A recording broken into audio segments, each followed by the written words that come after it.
Hello दोस्तों, अनमोल academy में आपका स्वागत है। दोस्तों, आइए हम लोग आईएनसी का सीरीज चालू किए हैं, यानी इंडियन नेशनल कांग्रेस। दोस्तों, ये आईएनसी पे वीडियो नंबर 6 होगा, यानी पार्ट 6 वीडियो होगा। और जो इसके पहले 1933 के तक जो कांग्रेस के प्रमुख प्रमुख अधिवेशन हुए हैं, वार्षिक अधिवेशन, उसको कवर कर लिया गया है। और उम्मीद करते हैं कि आप अगर लगातार सीरीज़ों को देखते आएँ तो आपको देखने में और समझने में आसानी उपलब्ध होगी। आइए हम लोग 1934 के कांग्रेस के वार्षिक अधिवेशन पे बात करते हैं। दोस्तों, 1934 ईस्वी 1934 ईस्वी की अध्यक्षता डॉक्टर राजेंद्र प्रसाद के कमान में पहली बार दिया जाता है। यानी अगर आप लोग स्टेट पीसीएस बीपीएससी की तैयारी करते होंगे तो यहाँ से डायरेक्ट क्वेश्चन आ जाता है कि डॉक्टर राजेंद्र प्रसाद ने कांग्रेस की पद कब संभाला, यानी कांग्रेस की अध्यक्षता पद को कब संभाला। तो 1934 ईस्वी में। और वो जो अधिवेशन हो रहा था, कहाँ पर हो रहा था? वो अधिवेशन बम्बई में हो रहा था। और जो आइए इस अधिवेशन में क्या मुख्य बातें हैं उसको थोड़ा सा देख लेते हैं। कांग्रेस समाजवादी पार्टी की स्थापना निर्वाचित सदस्य के लिए सर्व माता अधिकार का प्रयोग किया गया है। यानी कांग्रेस समाजवादी पार्टी, देखिए यहाँ पे एक वर्ड आ गया, कांग्रेस समाजवादी पार्टी। इससे पहले भारतीय राष्ट्रीय कांग्रेस पार्टी थी। अगर कहीं भी आपको क्वेश्चन लिखे मिले कि कांग्रेस समाजवादी पार्टी की स्थापना कौन थे, तो राजेंद्र प्रसाद। राजेंद्र प्रसाद की स्थापना निर्वाचित सदस्यों के लिए सर्व माता अधिकार का प्रयोग किया गया। आइए फौजपुर दोस्तों, ये बंगाल में पड़ता है। और यहाँ 1937 में जवाहरलाल नेहरू ने अध्यक्ष पद पर अध्यक्षता की। जो कांग्रेस के पद की अध्यक्षता है जवाहरलाल नेहरू ने की है। और ये फौजपुर दोस्तों, ये प्रथम ऐसा अधिवेशन है कि जो गाँव में हुआ। अभी तक हम देखें शहरों में हुआ, नगरों में हुआ, महानगरों में हुआ, लेकिन ये फौजपुर एक ऐसा कांग्रेस का वार्षिक अधिवेशन है जो गाँवों में हुआ। और इसमें जो मुख्य बातें हैं ये है कि प्रथम बार गाँवों में आयोजित किया गया इस अधिवेशन को। और 13 सूत्रीय अस्थायी कृषि कार्यक्रम घोषित किया गया, यानी कृषि के लिए भी भारतीय राष्ट्रीय कांग्रेस ने अब अपने जो वर्चस्व है दिखाने लगा। इससे पहले जो कृषि वर्ग को कहीं नहीं, आप जितना आईएनसी का मीटिंग पढ़ लें, कहीं भी कृषि कार्यक्रम के लिए ये चर्चा नहीं हुआ है। लेकिन जो 1937 का ऐसा वार्षिक अधिवेशन है जहाँ पर ये गांव में हुआ, और गांव में होने के बावजूद ये कृषि जो कार्यक्रम है उनके ऊपर ध्यान दिया गया। और जैसे कृषि कार्यक्रम क्या, उनको सही से समय पे सिंचाई, समय पे पानी की व्यवस्था कराना, समय समय पे उनकी कटाई, और ताकि उनको मार्केट में इस दर से बेचा जाए कि किसानों को अपना लागत पूंजी से कहीं ना कहीं जो उसका पैसा है अधिक मिले। इस पे अब कांग्रेस ने काम करना स्टार्ट कर दिया। अपने जो अधिवेशन में इसके बारे में चर्चा करना अब स्टार्ट कर दिया। तो इसलिए हमारे लिए 1937 का जो वार्षिक अधिवेशन है महत्वपूर्ण हो जाता है।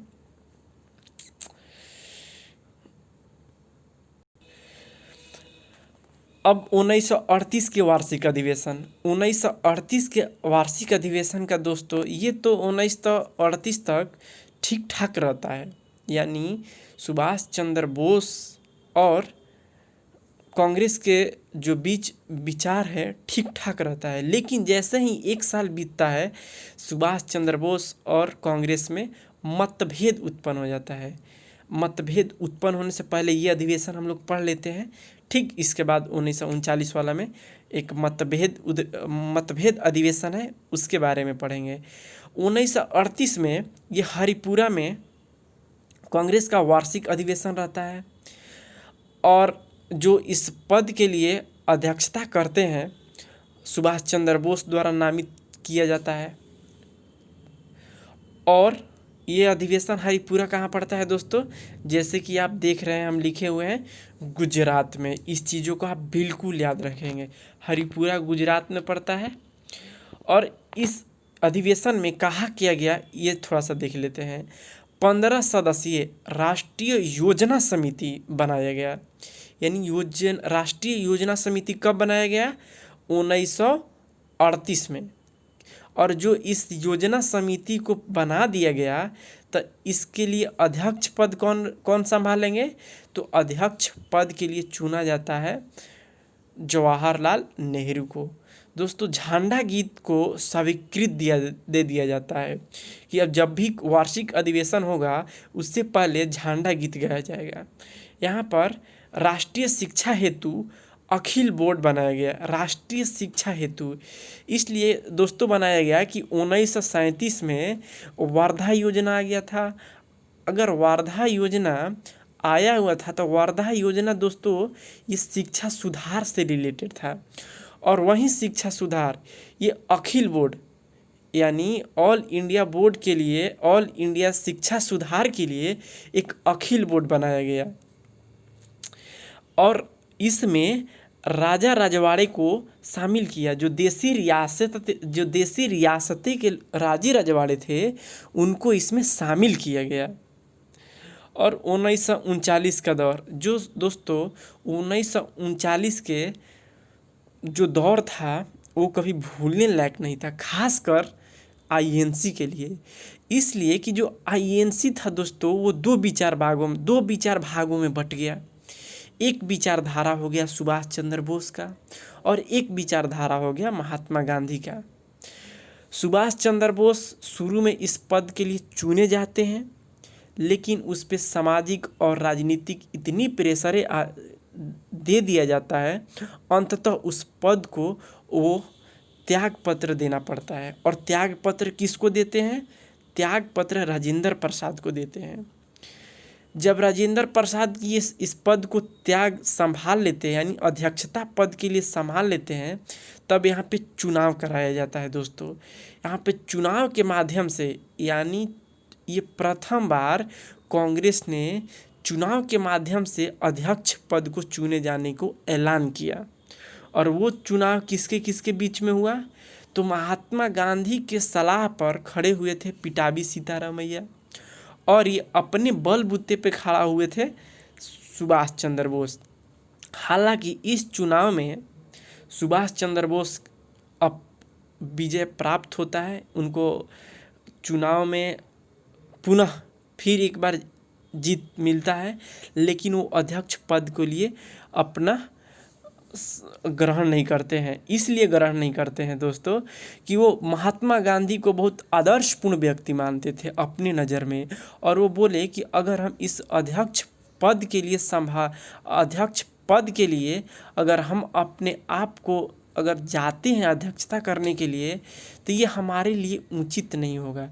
इसलिए कि महात्मा गांधी उनके अध्यक्षता से नाराज थे, और उस नाराज़गी को बाखूबी वो समझें सुभाष चंद्र बोस, जिसके माध्यम से वो अपने आप को अध्यक्षता पद से दूर रखें। अब आइए इसमें जो मुख्य बातें हैं थोड़ा सा एक नज़र और देख लेते हैं। पहली बार अध्यक्ष पद के लिए चुनाव कराया जाता है। मतदान हुआ। इस चुनाव में 2 प्रत्याशी खड़े हुए, एक प्रत्याशी सुभाष चंद्र बोस, एक प्रत्याशी पिटाबी सीतारामैया। पिटाबी सीतारामैया गांधी जी के सहयोग से थे, लेकिन पिटाबी सीतारामैया की हार होती है। पिटाबी सीतारामैया की हार का मतलब गांधी जी का हार है। ये महात्मा गांधी ने खुद कहा था कि पिटाबी सीतारामैया की हार ये गांधी की हार है। सुभाष चंद्र बोस ने अपना त्याग पत्र राजेंद्र प्रसाद को दे देते हैं और आगे चलकर फॉरवर्ड ब्लॉक का गठन करते हैं। सुभाष चंद्र बोस दोस्तों इंडिया से बाहर चले जाते हैं, जापान चले जाते हैं, सिंगापुर चले जाते हैं। वहाँ जाकर एक अपना वहाँ पे पार्टी बनाते हैं फॉरवर्ड ब्लॉक, और बोलते हैं कि हमको फॉरवर्ड ब्लॉक के माध्यम से हमें भारत को क्या करना है? अंग्रेज़ों को गुलामी के जंजीर से निकाल कर बाहर फेंकना है। अब 1940 की जो अधिवेशन है, इस अधिवेशन को देख लेते हैं। दोस्तों ये रामगढ़, यानी उस समय की ये बिहार में पड़ता था, अब ये झारखंड में पड़ता है रामगढ़। 1939 में मौलाना अब्दुल कलाम आज़ाद को अध्यक्षता पद के लिए चुना जाता है। और ये अधिवेशन बिहार के रामगढ़ में होता है, लेकिन अब झारखंड में भी होता है। अब ये लेकिन झारखंड में पड़ता है। दोस्तों, जो इसमें मुख्य बातें थी उस मुख्य बातों को आइए थोड़ा सा चर्चा कर लेते हैं। अब्दुल कलाम आज़ाद ने प्रारूप पास किए और भारत छोड़ो आंदोलन के प्रति, यानी जो ये प्रारूप जो है पास किया गया, किसके लिए? भारत छोड़ो आंदोलन जो 1942 में अधिवेशन हुआ, जो भारत छोड़ो 1942 में आंदोलन होने वाला था, उसके लिए प्रारूप पास कर दिया गया। कहाँ? रामगढ़ अधिवेशन में। और इसी कारण कांग्रेस को गैर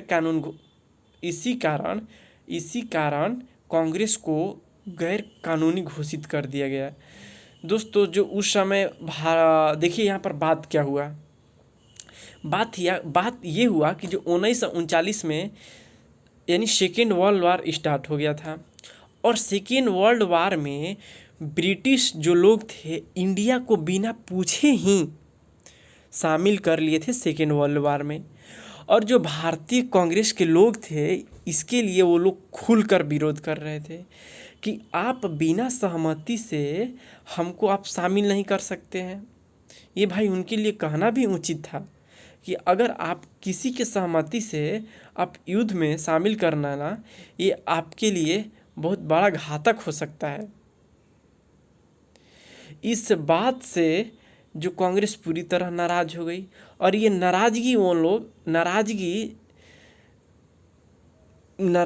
नाराजगी था उसको जाहिर करने के लिए जो कांग्रेस है वो जो मंत्रिमंडल से त्याग पत्र देता है। इससे जो अंग्रेजी सत्ता के लोग थे वो लोग बौखला गए। अरे यार, एक तो हमारे ऊपर सेकेंड वर्ल्ड वार उधर से कर रहा है, टर्की हो गया, रशिया हो गया, ये लोग जितने ध्रुवीय कंट्री थे, ये लोग इतना उत्पात मचाए हुए थे कि उस समय इसका होश उड़ गया था। किसका? ब्रिटेन का। और इधर से ये जो है भारतीय राष्ट्रीय कांग्रेस ने अब अपना आज़ादी की मांग और रफ्तार तेज कर दिया, और जिससे महात्मा गांधी को लगा कि ये समय हमारे लिए सही है। उन्होंने 1942 में भारत छोड़ो आंदोलन करने के लिए पूरी तरह से ठान लिया गया, और उसका प्रारूप है जो रामगढ़ अधिवेशन में 1940 में ही पास कर लिया गया था। जब ये कांग्रेस ने मंत्रिमंडल से पूरा अपना त्याग पत्र दे दिया, अब अंग्रेजों ने चला दिया operation zero hours. Operation zero hours में दोस्तों अंग्रेजों ने भारत के जितने सारे प्रसिद्ध नेता थे उनको पकड़ के बारी बारी से जेल के अंदर वो लोग डालने लगा। क्यों? जो ताकि हमारे ऊपर भारत के लिए जो आज़ादी की मांग कर रहे थे उनकी रफ्तार कम हो जाए, और जो ब्रिटिश का संपूर्ण ध्यान किधर था? सेकेंड वर्ल्ड वार में था, जिसके लिए वो लोग ऑपरेशन जीरो हावर्स चला दिए। यानी तुरंत जितने सारे भारतीय प्रसिद्ध नेता थे उनको एक एक कर बारी बारी से अंदर जेल में डाल दिया गया।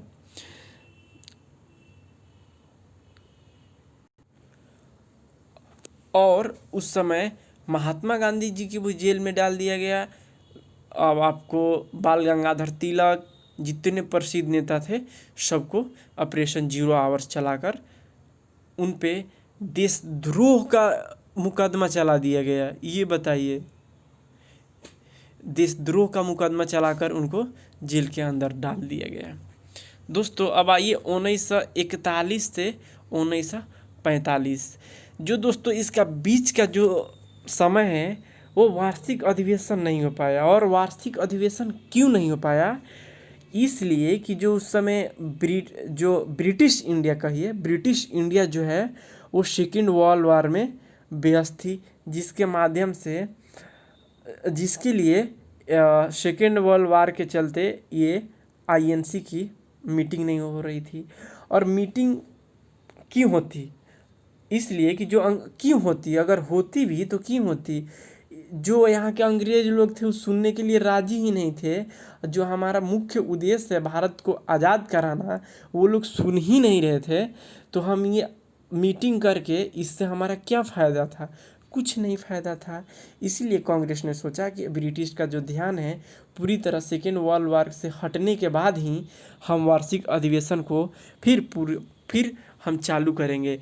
इसीलिए 1941 और 1945 के बीच में जो वार्षिक अधिवेशन है कांग्रेस को, कोई कांग्रेस का वार्षिक अधिवेशन नहीं होता है और लगातार उस पदों पर मौलाना अबुल कलाम आज़ाद ही उस पद को संभाले रहते हैं।